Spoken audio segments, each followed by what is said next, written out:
bahwa anak kami, mata anak kami mengalami pendarahan. Shalom, saya Bu Tuti, jemaat dari GPI Ranting Kasiang. Saya peserta dari pemuritan LOF dan juga MSK di GPI Mojopahit.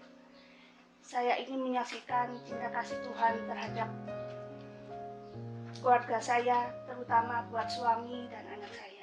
Pada bulan Februari tahun 2021, pada waktu bangun pagi, mata kiri anak saya berasa ada bayang-bayang buram. Dan beberapa hari kemudian, yang sebelah kanan juga mengalami hal yang sama. Waktu diperiksakan ke rumah sakit mata di Surabaya, dokter mendiagnosa bahwa mata anak kami mengalami pendarahan. Kami sebagai orang tua merasa takut, khawatir, karena tidak ada rasa sakit, benturan, ataupun jatuh. Dengan tiba-tiba ada pendarahan di mata. Dan dokter mengatakan bila dioperasi dengan biaya yang besar dan dengan keadaan mata yang seperti itu tidak bisa 100% sembuh dan bisa berdampak ke lainnya. Saya teguhkan hatinya bahwa dokter di dunia banyak yang pintar, tapi kita punya satu tabib yang ajaib, dokter di atas segala dokter, yaitu Tuhan Yesus Kristus. Amin. Dan setiap malam kami berdoa melalui video call. Kami minta pertolongan Tuhan dan berseru pada Tuhan, hanya Tuhan yang sanggup menolong kita. Dan beberapa bulan kemudian, puji Tuhan, mata anak kami Mary dalam keadaan bersih, walaupun tidak 100%, tapi kami yakin dan percaya Tuhan akan memberi kesembuhan, tidak setengah-setengah, tapi Tuhan bekerja dengan kesembuhan yang sempurna. Saya juga bersyukur di dalam masa pandemik ini kami sekeluarga diluputkan dari sakit penyakit.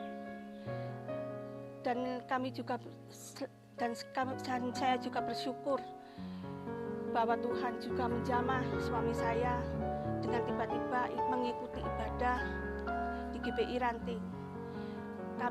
Saya yakin dan percaya itu adalah jamahan dari Tuhan yang menggerakkan hatinya untuk boleh beribadah kembali, karena suami saya sudah hampir 20 tahun absen tidak ikut ibadah, tapi dengan tiba-tiba datang untuk mengikuti ibadah di Ranting. Saat Bapak Halim, suami saya, diwawancara oleh Bapak Anang mengapa dia berbalik mencari Tuhan, dia mempunyai alasan. Yang pertama, karena dorongan dari hatinya. Saya percaya itu adalah dorongan dari Roh Kudus yang menjamah hatinya. Yang kedua, dia melihat saya, suami saya melihat saya, istrinya yang aktif dan setia mengikuti Zoom doa pagi di GPI Mojopahit, dan juga mengikuti Zoom pemuritan juga aktif di pengurusan Ranting Kasiang. Melihat itu semua, suami saya melihat proses demi proses kasih karunia yang diberikan Tuhan bagi keluarga saya.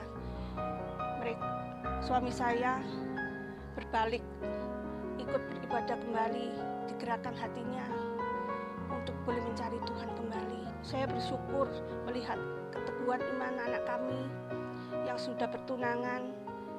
Anak kami berani memutuskan untuk menyudahi hubungan karena calonnya awalnya mau mengikut Yesus. Dan menjelang bulan-bulan pernikahan, anak saya dipaksa untuk mengikuti kepercayaannya. Tapi kami bersyukur anak saya kuat iman untuk selalu boleh mengikuti Yesus, karena Yesus telah menyelamatkannya. Kami percaya walaupun pahit, tapi Tuhan turut bekerja bagi setiap orang yang mengasihinya dan mendatangkan kebaikan bagi orang yang dikasihinya. Dalam Roma pasal yang 8 ayat yang ke-28, pasti Tuhan menyediakan yang terbaik bagi orang yang dikasihinya. Lewat peristiwa demi peristiwa, dan kasih karunia yang diberikan Tuhan dalam keluarga saya mengenal lebih dekat Kristus bagi Bapak, Ibu, saudara terkasih. Bila ada suatu, saya mendorong, bila ada suatu masalah dalam keluarga, ekonomi, kesusahan, sakit penyakit, ataupun apapun juga, jangan ke tempat lain. Mari kita datang ke satu alamat, satu-satunya yang tepat, yaitu Bapak di surga, yang selalu mendengar doa-doa anaknya, yang selalu tahu apa kesusahan dari anak-anaknya. Percaya saja, Tuhan pasti tolong. Percaya dan yakinlah, suatu saat Tuhan akan menolong tepat pada waktunya. Saya sangat terberkati di dalam saya mengikuti pemuritan doa pagi di GBI pada hari Selasa sampai Sabtu. Ini saya semakin mengenal kasih Tuhan, saya mengenal Yesus lebih dalam. Demikian kesaksian saya, kiranya menjadi berkat bagi kita semua. Terima kasih, Tuhan Yesus memberkati.